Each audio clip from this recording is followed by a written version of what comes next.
Ya udah deh, gak apa-apa. Begitu, kan itu kan melanggar peraturan. Tapi kan dia anak kepala sekolah. Kok tidak? Gak lengkap? Gak diomelin sih ya? Iya. Gimana kalau kita coba? Ayo coba.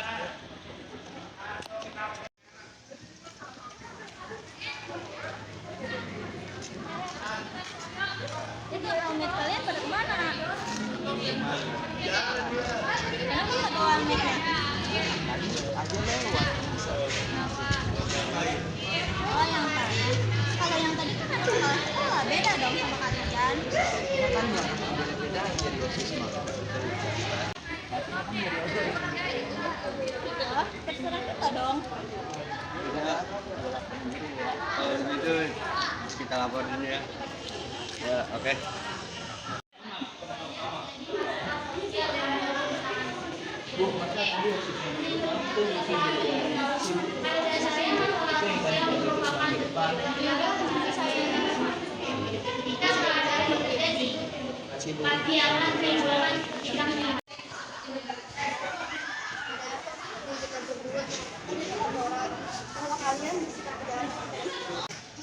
Ini Bu, soalnya tadi ya.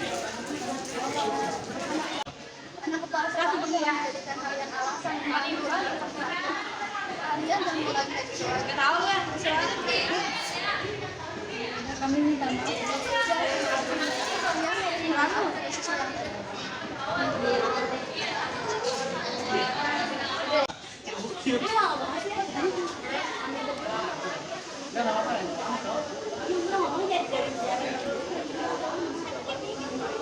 Ya kami tidak akan ulangi lagi kok. Maaf ya sekali lagi.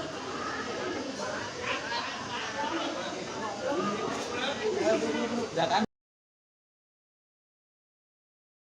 Ketidakadilan. Pengertian ketidakadilan.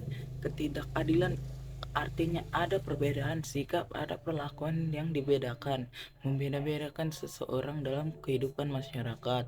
Ketidakadilan merupakan bentuk tindakan sewenang-wenang dan melanggar HAM. Ketidakadilan sulit untuk dikategorikan sebagai bentuk sikap tidak adil karena ketidakadilan erat kaitannya dengan subjektif. Faktor penyebab ketidakadilan. Di antaranya, yang pertama, sifat egois dan individualisme. Egois merupakan kecenderungan untuk memprioritaskan keinginan atau kebutuhan sendiri di atas keinginan dan kebutuhan orang lain. Yang kedua, tidak memiliki empati.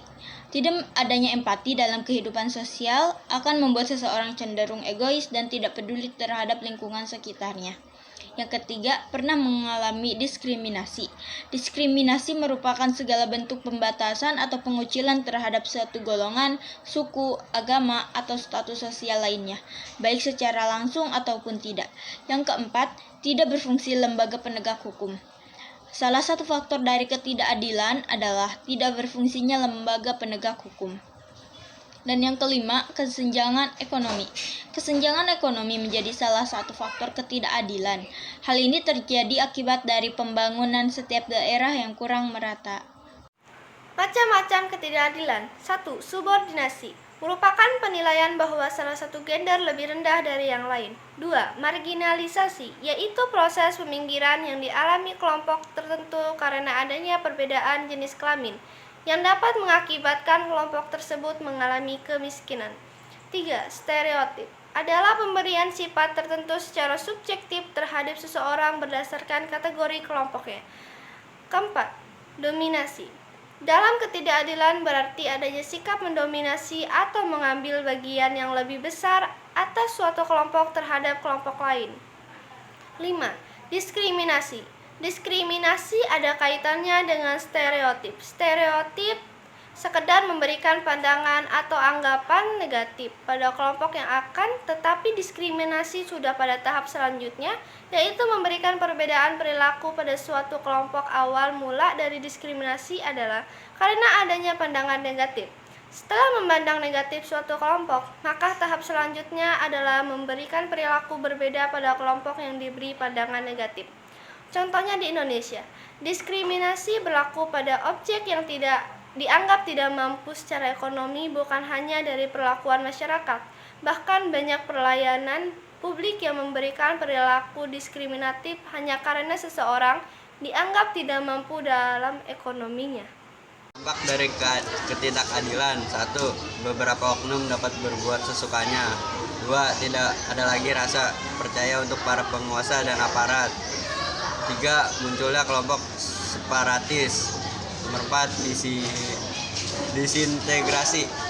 Solusi untuk mengurangi ketidakadilan perlu adanya fokus perhatian terhadap masyarakat yang mengalami ketidakadilan. Hal ini dapat dimulai dengan sikap peduli terhadap sesama, bukan terhadap suatu wilayah atau kelompok. Tentu saja, melakukan distribusi sumber daya alam kesejahteraan seperti bantuan atau untuk masyarakat yang tidak mampu dengan merata oleh negara.